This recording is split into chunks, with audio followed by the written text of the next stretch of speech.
Good afternoon, Colin here with Techout, and today we're going to be taking a look at a case from Mujjo. I don't know if you can see that, M-U-J-J-O. I think that's how you pronounce it, at least that's how I say it. But they have been supplying leather cases for quite a while now.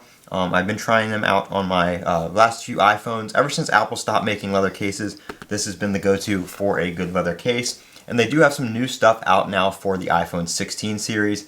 This is their Max Sheild case, so it's a little bit thicker. Sides are a little bit thicker, and you have these kind of ridges here, which makes it nice and grippy, easy to hold, and it is wrapped in full grain leather from the Netherlands, so very, very high quality. Retails for 60 bucks. I'm going to leave links down to where you can get it, but we're going to pop my phone back in it here, just show you guys what it looks like. Like I said, very, very high quality leather case here. And like I said, this is their higher protection one. They do have just regular standard leather cases, kind of similar to what Apple used to have back in the day. They have a couple different options there. Like I said, I'll leave links to their Amazon on the in the description. And they also do have a wallet case now with a little stitched wallet on the back. So pretty cool. Got your cutouts for your buttons right here, and these are kind of like, I guess they're pretty plastic. So they're not leather. They do have a different feel to them, so you can easily identify where the buttons are, which is very nice. We've got a raised camera cutout right here, so you do have camera protection when you set your phone down.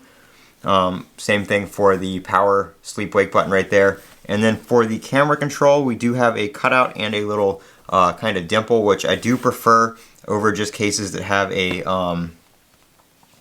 cutout, because when you press it and you're doing the swipe gestures, it is a lot easier to see kind of where that button is, and in regards to like the actual surface. It just feels better to me that way with the cutout than having a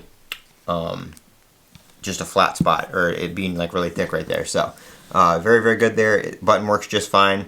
I think Apple in the next few updates has, or the last few updates rather, has kind of refined the swiping of the button, because it seems to work a lot smoother than it did when the phone first came out. It was kind of stuttery, and you really had to give it a couple swipes to zoom and stuff like that. Now it seems to be pretty smooth, so working a lot better. But looks pretty good on the black iPhone. I like the look there. And then I do have a screen protector on, but we still have a very slight raise right there. There is a bigger raise on the top and bottom, which adds to the face down protection right there, without having to add a bunch of bulk to the side, so you can still swipe and stuff like that very easily. So very nice case there from Mujjo. I will leave a link, like I said, down in the description. I am Colin with Techout. Don't forget to comment, rate, subscribe, and as always, have a great day.